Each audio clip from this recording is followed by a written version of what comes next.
All right. So everybody's wanted, well, not everybody, but I've had a lot of people ask me to look into this Dr. Fuhrman. I don't know anything about his diet. I know he likes the nuts, supposedly. I did find 2 of his books in thrift stores, but I sold them, so I didn't even read them. So I have owned his books technically, but I also sold those books pretty quickly. So let us get started. Oh, if you're new to the channel, subscribe.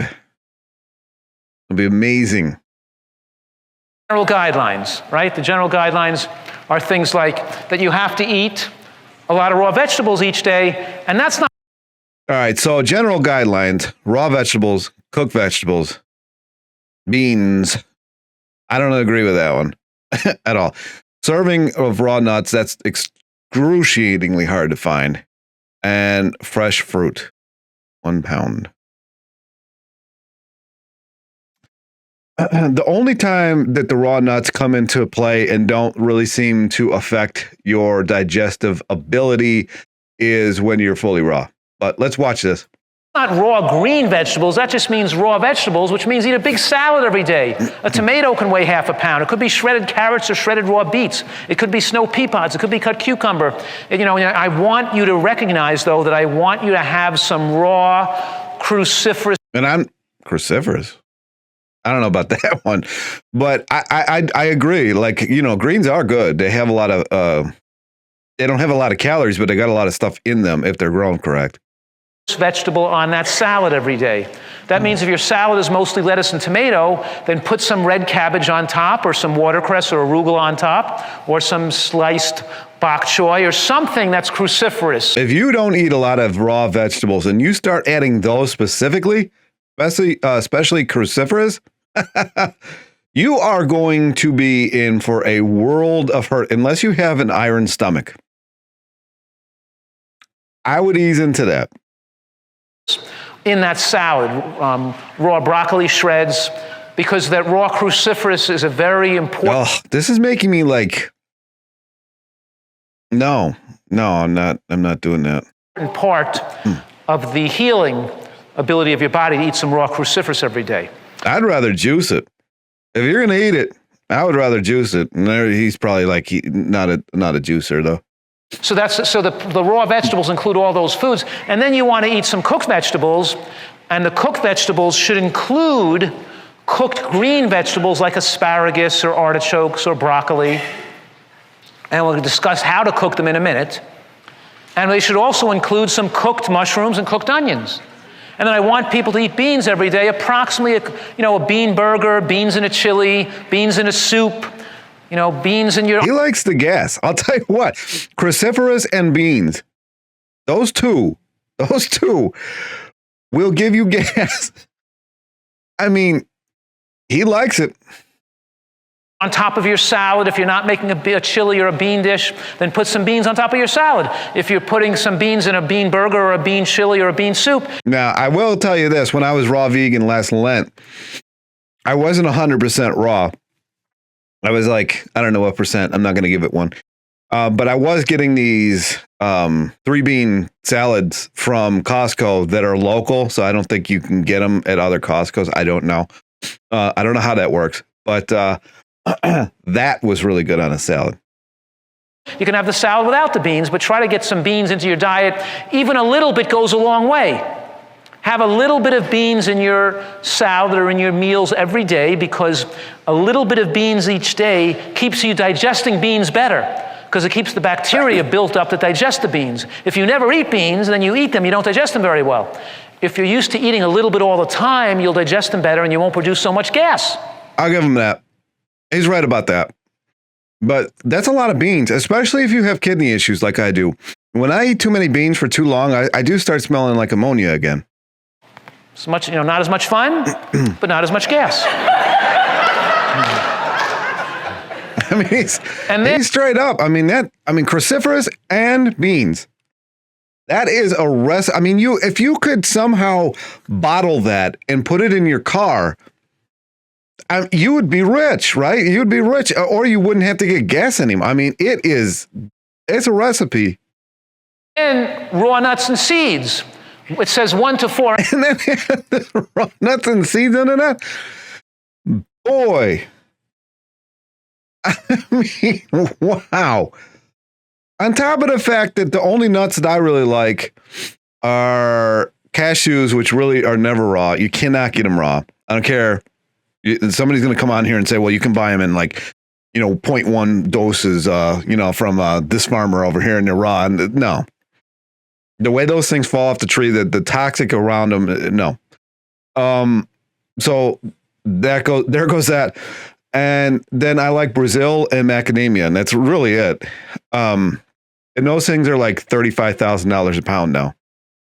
4 ounces because some people need 3,000 calories a day. Some people are doing a lot of exercise. Some people are bigger guys and they need the extra calories. Obese. But I usually recommend even people that are less physically active or overweight, I still allow those people to have 1.5 to 2 ounces of nuts and seeds a day. How generous. So at least 1 ounce, but you'd have up to 2 because it's about 175 calories an ounce. So if you had 2 ounces, that's still only 350 calories, and you can still be under 1,000 calories a day if you had 2 ounces of nuts and seeds. But you would have to eat less of some other food if you're eating more nuts and seeds.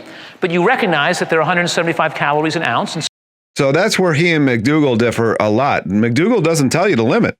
This guy does. What if you're still hungry? some people are just smaller, need less calories. But what I want you to recognize right now is that I don't want you to snack on nuts and seeds. I want you to eat them with the meal, and I want you to conserve their use to use them with the meal that you're eating the most vegetables with, because the fat facilitates the absorption of the anti-cancer phytochemicals from the vegetables. He's right there. He is right there. And that's why a lot of people don't digest raw cruciferous vegetables very well at all, because they are fairly fatty for what they are, and your body doesn't digest it well. They will digest better with fat. Let me say that one more time. I might be eating oatmeal and blueberries for breakfast, or steel-cut oats, or I might be having a mango and an avocado. I might be having, but I try to use most of I might have some walnuts or some flax seeds with my breakfast, but the most of my nuts and seeds, I purposely don't eat them with breakfast. I reserve them for my use with lunch when I'm eating my salad and my vegetable bean soup and my I mean, not many people can do that. Who can bring a huge salad to work? Do people show up to work anymore, though? I don't know. That's questionable. But, I mean, it's the same thing that Arnold told me is like, if you're going to eat a salad, have avocado on it, but only do it for lunch. And I'm like, back when he told me that, I actually had, a normal traditional go to the place job. I'm like, I can't bring a huge salad to work. Where is it? I'm going to take up the entire fridge. Vegetables, because I want to have the fat content in that meal to maximize the absorption of the anti-cancer nutrients in that lunch meal. Did you follow that? I mean, I'm not going to get into that subject. You wouldn't want to snack on them, because then you wouldn't have the calories left to eat with the vegetables to facilitate the absorption of the anti-cancer. So this is like a starvation nation type thing too. Fat soluble compounds. And then, of course, about a piece of fruit with each meal. Maybe have a piece of fruit for dessert. Okay. So, wow. So this guy is telling you to have raw cruciferous vegetables, raw fruit, nuts, beans, all, where is it? All in the same meal. Food combination really matters, people. That is... Maybe for dinner, maybe sometimes I'll whip up a frozen banana with a couple of macadamia nuts or a few walnuts with some vanilla bean powder to make a quick vanilla ice cream, and I'll have a scoop of that for a dessert. And that marks the end of eating for the day. So we'll clean the kitchen, clean your teeth, put the food away, and don't eat after 7 o'clock at night, because you extend your lifespan by that is just garbage. Extending the time you spend in the catabolic phase of the digestive cycle. So remember, one of my statements I always say is the longer you live in the catabolic phase, the longer you live.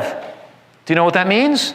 The longer you live in the catabolic phase, the longer you live. That means the less if you're constantly eating, you keep staying in the anabolic phase. The more you eat your meal early, and the most important catabolic phase to be in, the longest, is the one at night. I It's just garbage. It's garbage. Yeah, I mean, obviously, I'm much bigger than he is. So people are going to come on here and say, well, he's skinny, blah, blah, blah, blah, blah. It's not relevant. It's not that relevant. That makes you live longer. So you will preferably eat dinner earlier and stop eating and have more hours of not eating from the end of dinner to the beginning of breakfast, right? So fresh fruit, approximately 3 to 5 pieces a day. I mean, I already made a video about this, two videos about it. I think I left them up. I did take a bunch of my videos down. They just weren't getting the views, and I think it was bringing the channel down. So I started putting them on the Patreon. And then I usually recommend people shop twice a week.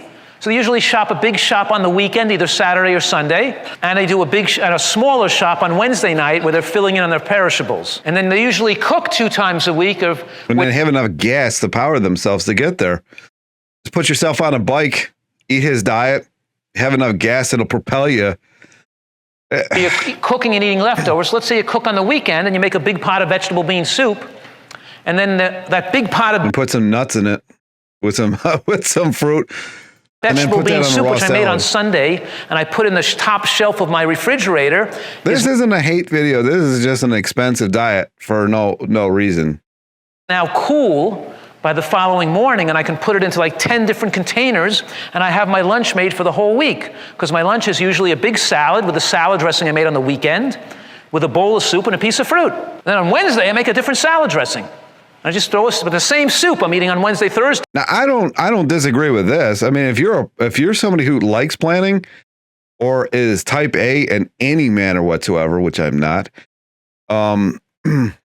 it's a good plan. Yeah, of course. Make your stuff before the week begins.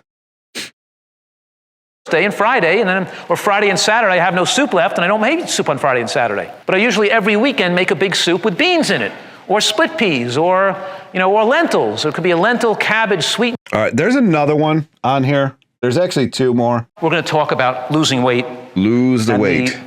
And the problems that... You can lose weight on this probably because your gut is so messed up that you can't even eat. I mean, you're so bloated. It has to work for some people because he gets 62,000 subs, but that's 100,000 less than McDougal because McDougal's is so much more approachable. I know these two actually did a video together. Maybe I'll watch that sometime. Create people to become overweight, and some basics of nutritional science that I want you to have before we go on to this. Is the problem. This is the absolute problem with this whole science thing. You can prove just about anything. And just like you can use calculus to pretty much create any number that you need to, you can use any scientific study to, show what, you can find scientific studies from back in the day that says cigarettes are good for you, or DDT is good for you, or, all this other stuff. The talk about heart disease. And the most important thing in the history of longevity science, the most proven phenomenon is starving rats. And I disproved this one in the last video. He needs to watch that. And human lifespan is eating less calories in an environment of micronutrient adequacy. In other words, food has 2 types of nutrients in it. It has macronutrients, which contain calories. Macronutrients are those calorie-containing nutrients like fat, carbohydrate, and protein. And as Americans, almost all Americans eat too much calories. We eat too much fat, too much carbohydrate, and too much protein. Excess of any one of those will shorten your lifespan. While at the same time, the American diet is grossly deficient in micronutrients, things like vitamins and minerals and phytochemicals. I thought only vegans were low in that. And antioxidants, which we need in large amounts. So the American diet doesn't give us enough micronutrients. Here's what Americans are eating. We're eating about 55% of our diet from processed foods like bagels and croissants and cookies and pasta and salad oils and mayonnaise and donuts and crackers and rice cakes and breakfast bars and chips and candy. And this is what we're eating. Those are... It said you should eat raw cruciferous fruit, nuts, and beans all at the same time. Those are foods that give us macronutrients, with no significant micronutrient load. They don't. Oh, yeah. I mean, I agree with him there. When you have a piece of bread or a bagel, you're not getting any micronutrients. You're only taking. No, you're just getting fuel. You're getting macronutrients. We need to run on something. Macronutrients. That's the secret to take in lots of macronutrients with no micronutrients if you want to shorten your lifespan and cause cancer or heart disease. This is so based in nothing here. I mean, think about your family. But most families eat about the same, and you never know when you're clocking out. So we're eating all these processed foods, and because of that, we're micronutrient deficient, and then we eat a third of our calories from animal products. And animal products do not contain fiber or they don't have a significant micronutrient load. They specifically are lacking antioxidants and phytochemicals. And it's the antioxidants. I guarantee I can find a study that proves that wrong. Guarantee it. Antioxidants and phytochemicals that prevent. And I'm not saying that. I'm not saying to eat any of that stuff. But these studies, boy, this is getting out of hand. The inflammation in the endothelial. The endothelium is the lining of the blood vessels. And when the lining of the blood vessels get inflamed, the body puts a Band-Aid on them and some cream on them, which is plaque, cholesterol plaque. We build up plaque when the lining of the blood vessels are inflamed. Yeah, I mean, that's true. They become inflamed because you don't have enough antioxidants and phytochemicals in your regular diet. I'm not saying anything against any of these foods, but in that kind of combination, I don't see it as a good combination. I think if you don't have much weight to lose, nuts and seeds are great. You know, I'm not a huge fan of oils for anybody because there's, you know, and then the cruciferous, some people can process it, some people can't. You know, some people can eat this stuff. Maybe you just need to train your microbiome, fine. But food combining is a thing, and this guy is just not paying attention to it. McDougall doesn't either, and it baffles my mind.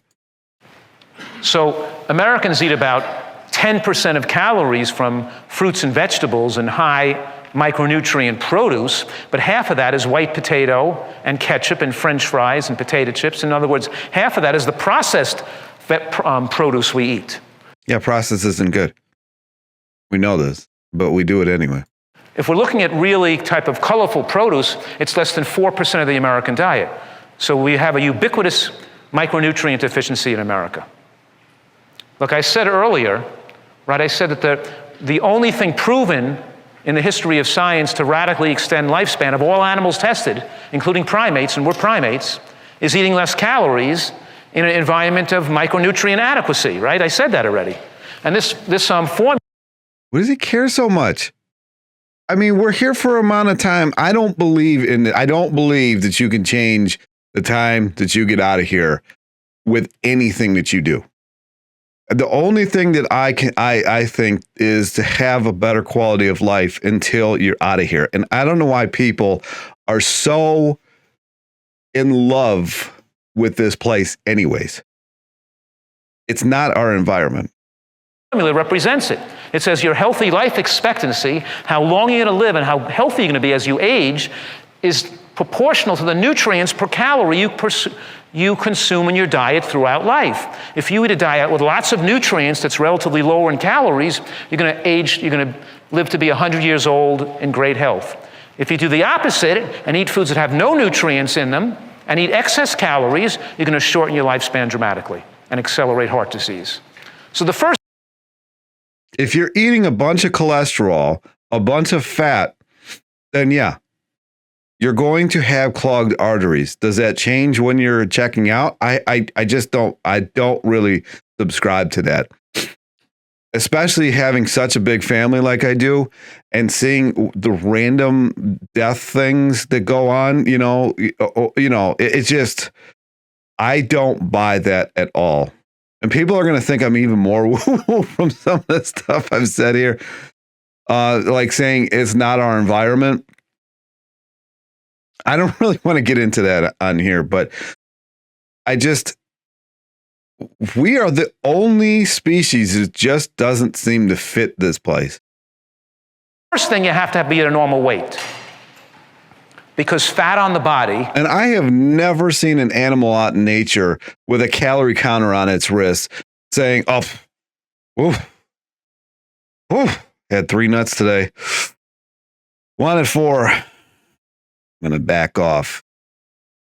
I don't see that happening very often or ever. Creates hormones. The fat cells produced hormones that promote cancer. And I think a lack of oxygen creates that. So, yeah. Heart disease is a form of fat on the body. Cholesterol and plaque is And why is he having you eat it? a form of fat. And Now, I agree with him, though, that, you know, like if you're going to eat a lot of greens, you're going to have some kind of fat. you have fat buildup on the exterior wall of the blood vessel that restricts its mobility, because the blood vessel is supposed to be elastic. And we have fatty buildup on the interior lining of the blood vessel called the endothelium that also restricts its mobility and leads to the formation of clots that cause heart attacks and strokes. You can't suck the fat out of your blood vessels unless you're removing fat from the rest of your body. The body And why would you eat fat? doesn't just take fat off the left cheek of your buttocks and not the right cheek. Did you follow that? You lose it everywhere simultaneously. So what if I just had... That's not true either.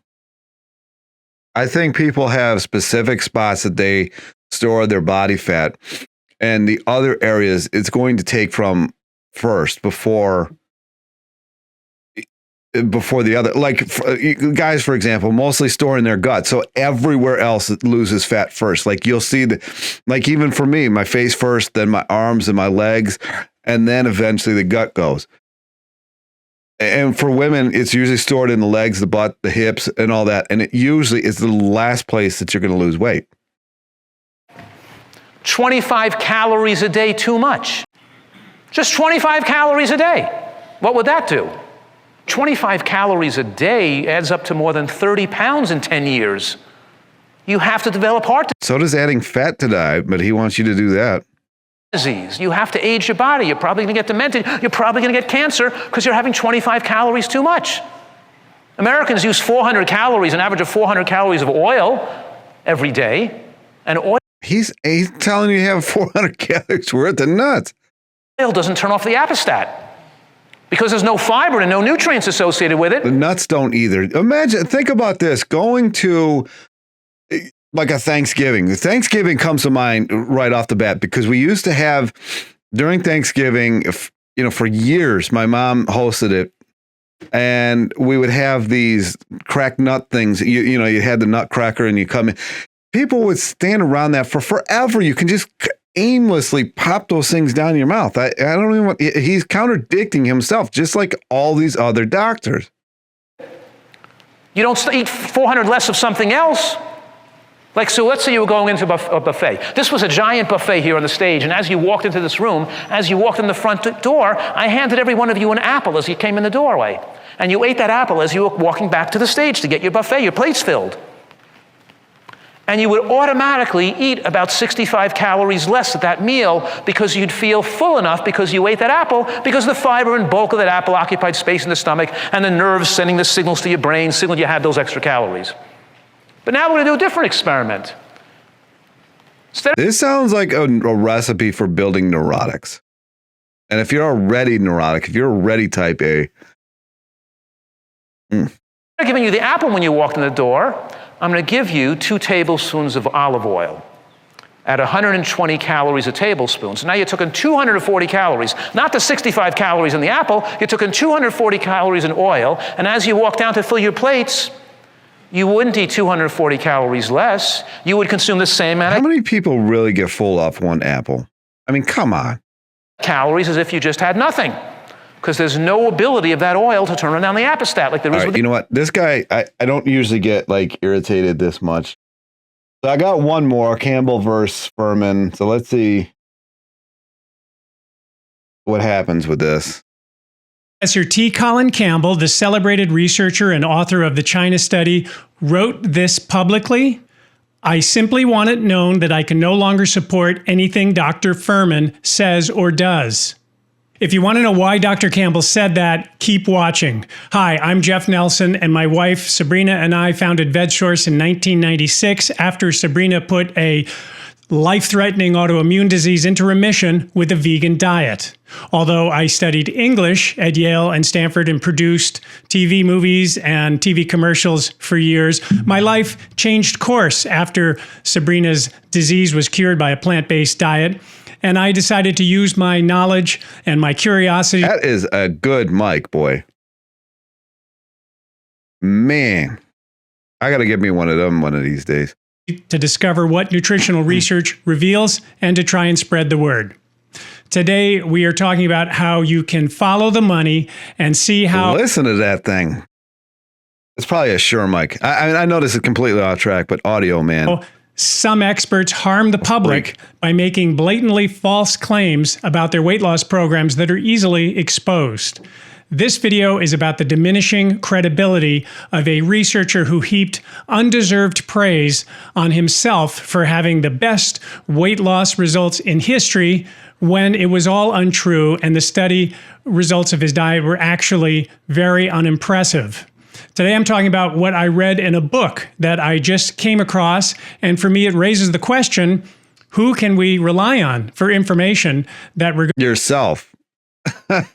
If you could get your mind, if you could just feel out in your mind what you actually get energy off of, or if you could actually read like the power versus force and actually, use that, you yourself would be able to do it. But we are so drowned out, blinders on, going to work, driving home, getting mad, drinking beer, sex occasionally, for Christmas. And then, this is all by design. All by design. We're going to use to make important decisions about our health. This is the book. It's called Report on Permanent Weight Loss by Roberta Russell. You can download this book yourself. It's free from the Columbia Academics Commons. I'm putting links and more information down in the description so you can get a copy. This book is about permanent weight loss, which is defined as losing a significant amount of weight and keeping it off for 5 years. And it's really interesting to look at the evidence about successful long-term weight loss. And there's none of that weak, advertising commercial baloney in there that you too often see. But there is one chapter in this book, which is what my video is about today. And it's a chapter that discusses a study I hadn't previously read about. It's a study about Dr. Joel Fuhrman's patients and their weight loss results. Dr. Campbell, whose name was originally on the study as a co-author, had his name removed from the study. Damn. That's hardcore. Now, Dr. Fuhrman, of course, is a well-known doctor in the plant-based community. He's got best-selling books. He's on TV a lot. He has a large online business selling supplements. And I've known... There you go. There you go. As soon as you see somebody selling supplements, run for the hills. Run for the hills. He's been a cop. Or the woods, or the in my case, the lake. I'm going to run, jump in the lake. The guy can't get. No. It's just this Dr. Greger shit all over again. It's ridiculous. These people drive me crazy. Yeah, I know I got a Patreon, but you don't got it. I make plenty of videos on here. Colleague of mine for about 15 years. And in this book, Dr. Fuhrman's weight loss study is held up by the author, Roberta Russell, as an example of, quote, failing to comply with scientific standards, and as an example of a, quote, lack of truth in advertising. So what is the story? Well, it involves 5 people. It involves Dr. Fuhrman, of course. It involves a woman named Dr. Barbara Sarter, who is listed in the study as an associate professor of family medicine at USC and is referred to as an outside researcher. She is the... Otherwise paid to give you a certain result. co-authored this weight loss study. And before that, she worked as an intern for Dr. Fuhrman, and she's gone on to do several studies with him, including omega-3 research, which I'll be talking about. Speaking of, if you've made it this far, I'm going to be doing a video about omega-3. It's almost Friday. It's Thursday before Friday. So it's probably not going to hit till next week. So the story also involves John Mackey, who is the CEO of Whole Foods. I don't think anymore. Once that got sold to Amazon, downhill. Foods market. It involves Professor T. Collin Campbell, who is an icon in the plant-based world, and it involves the author of this book, The Report on Permanent Weight Loss, Roberta Russell. Russell has a track record of consumer protection. She's written several books and had a number of published articles in professional journals. She's a businesswoman, a teacher, a student of research in weight loss and psychotherapy. She was an elected public member of the American Psychoanalytic Accrediting Body. I'm going to post a link to her bio and website if you want to learn more. I'm not interested in any. Does anybody care about accolades? You either are a not lying person doing an honest thing, or you're a lying person making money off of it. That's the two categories. But she's got a lot of testimonials in this book from heavy hitters, and she's hosted a long-running TV show in New York City called Life Talk with Roberta Russell, and that's how she met Dr. Fuhrman, and she's had many experts and famous people on her TV show. Her book, I think, is very well done, is very thorough, intelligent, dispassionate, and well documented. Again, you can download it and see for yourself. Dr. Campbell. This is the problem that you run into with skinny people. I've got no vendetta against skinny people, but they can sell any weight loss diet to anybody because everybody's like, oh, they're skinny. They didn't get fat off what they're eating. Oh, man. Well, actually wrote the... I feel like maybe I get triggered, but it's true. It's true. This is who they've used for years to sell things. Forward for this book. Here is part of what Dr. Campbell wrote in the forward. I encourage readers to read Roberta Russell's Report on Permanent Weight Loss. It may save your life. And then further down, because so many people are burdened with obesity, there is an enormous market for marketers who promise all manner of cures, very few, if any, of which work. This is a serious problem that must be resolved, for it is a burden for all, regardless of whether they are overweight. In her discussion of Dr. Fuhrman's weight loss study, Roberta Russell details how she discovered that the data in his study appeared to be grossly miscalculated and repeatedly exaggerated. I like the way this dude puts videos together. No wonder his channel's so big. By Dr. Fuhrman himself to the public, both of which made the study results sound much, much better than they were in reality. She details how she obtained the study data from Dr. Sartor with Dr. Fuhrman's permission. Man, that sound too, boy. Whew. I'm kind of getting bored by this Fuhrman guy, so I'm entertaining myself. Hopefully it's not annoying the shit out of you. And she analyzed the data and found what appeared to be egregious mistakes. All the errors just happened to make... How could adding raw cruciferous vegetables, beans, what was it, nuts, cooked vegetables, and whatever, what was the other? I don't know. All in one meal. That is a recipe for failure. You got a food combination of anything. They want to use primates as an example. Every primate just eats X. Like if they find a bunch of bananas, they're just going to eat bananas. They're not going to run off and try to combine it with some oranges that they found 300 miles away. They're just going to eat bananas until they're not hungry anymore. Make the weight loss results of the nutritarian diet look much, much better than... By the way, when you talk about this mineral thing, and yeah, I guess I'm getting worked up, but... every mineral that we have to eat is in carrots. You don't have to, if they're grown right. And Grimway Farm used to do it, but I know they got bought out by a company out of Indiana. I don't know if they still do.